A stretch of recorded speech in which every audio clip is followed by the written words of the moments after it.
21 দিন আমরা সানডে পেয়েছি। নর্মালি আমার জীবনে সানডে বলে কিছু নেই, কারণ every day is a school day. I am always trying to learn something new every day.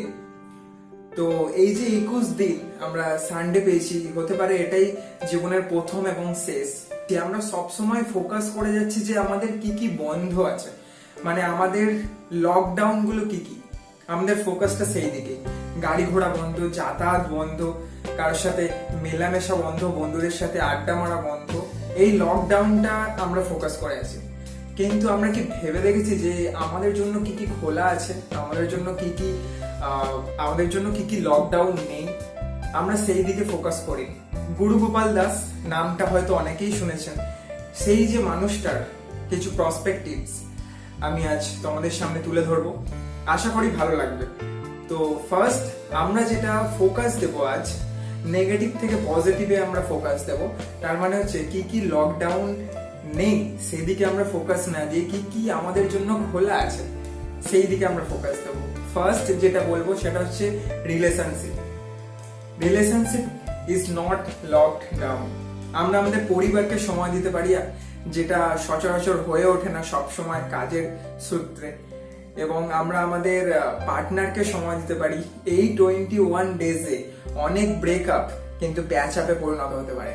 তোমরা সবসময় চেষ্টা করো যে পরিবারকে সময় দিতে, পার্টনারকে সময় দিতে, তাহলে দেখবে এই যে 21 ডেজ আমরা ভাবছি কি করে কাটাবো, একটা বোরিংনেস এর মধ্যে দিয়ে কাটবে, কিন্তু না, একদমই আমরা আমাদের পরিবারকে সময় দিলে, আমরা আমাদের পার্টনারকে সময় দিলে, আমরা আমাদের ফ্যামিলিকে সময় দিলে সেই বোরিংনেসটা আমাদের মধ্যে আর থাকবে না। সেকেন্ড যেটা বলবো সেটা হচ্ছে ক্রিয়েটিভিটি। আমরা এই 21 ডেজ, অনেকদিনই অবশ্য কেটে গেছে, এক সপ্তাহের মতো কেটে গেছে, তাও এই 14 ডেজ যে বাকি আছে, সেই 14 ডেজে আমরা অনেক কিছু ক্রিয়েটিভিটি করতে পারি। একটা স্টাডি বলছে 2008 সালে যখন আমাদের একটা ফিনান্সিয়াল বড় ক্রাইসিস হয়েছিল, সেই সময় প্রচুর স্টার্ট আপ তৈরি হয়েছিল। ঘরে বসে সেই সময় প্রচুর স্টার্ট আপ তৈরি হয়। আমাদের ইন্ডিয়াতে ওলা, ওয়ো, এই সমস্ত স্টার্ট আপ সেই সময় তৈরি হয়। তো আমরা সবসময় চেষ্টা করব যে নিজের ক্রিয়েটিভিটিটাকে তৈরি করা। তাই নিজের মধ্যে যত ক্রিয়েটিভিটি আছে পুরোটা মানুষের সামনে তুলে ধরো, দেখবে নতুন কিছু একটা দিক তুমি ঠিক পেয়ে গেছো। থার্ড যেটা নিয়ে কথা বলবো সেটা হচ্ছে রিডিংস হ্যাবিটটা ইয়ং জেনারেশনের মধ্যে অনেক কমে গেছে। মানে বই দেখলেই আমাদের হয়তো ঘুম পায়, তো সেরকমই একটা ব্যাপার। এই 14 দিন বা এই 21 দিন যে আমাদের হাতে টাইম আছে, রিডিং হ্যাবিটস তৈরি করো, যেটা তোমার জীবনে অনেকটা আমূল পরিবর্তন এনে দিতে সক্ষম। তো এই রিডিং হ্যাবিটসটা আমরা এই সময় তৈরি করে ফেলতে পারি। আস্তে আস্তে ছোট ছোট গল্পের বই দিয়ে শুরু করতে পারি, যাদের একদম পড়তে ভালো লাগে না। এবং আমি আজ একটা বই রেকমেন্ড করতে পারি, সেটা হচ্ছে লাইফস অ্যামেজিং সিক্রেটস। দারুণ সুন্দর বই, গুরু গোপাল দাসের লেখা। উনি খুব সুন্দরভাবে আমাদের এই বইয়ের মাধ্যমে বুঝিয়েছেন যে জীবনের বিভিন্ন অ্যাসপেক্টস, আমরা জীবনটাকে নতুন ভাবে কিভাবে দেখতে পাই, নতুন ভাবে কিভাবে জানতে পারি, এই বইটাতে তিনি ডিসক্লোজ করেছেন। তো এই বইটা তোমাদেরকে রেকমেন্ড করতে পারি যে এই বইটা তোমরা পড়ো, যাতে একটা রিডিং হ্যাবিটস তৈরি হোক। খুব ইজি ইংলিশ টার্মে লেখা, খুব হাইলি নলেজ দরকার নেই তার জন্য।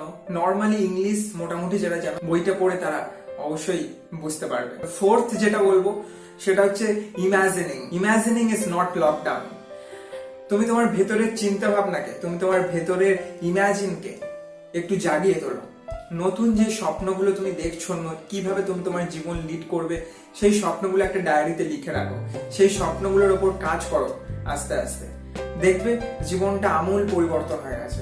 কারণ আমরা সবসময় চাই একটা বেটার লাইফ পেতে। শুধু ফিনান্সিয়ালি নয়, আমাদের মেন উদ্দেশ্য হচ্ছে হ্যাপি থাকা। তার জন্যই তো এত কিছু। মেন উদ্দেশ্য যদি হ্যাপি থাকা হয়, তাহলে বই তোমাকে সব থেকে বেশি সাহায্য করবে। বই তোমাকে বুঝতে সাহায্য করবে, তোমাকে চিনতে সাহায্য করবে, তোমার ইমাজিনকে আরেকটু ডেভেলপ করতে সাহায্য করবে।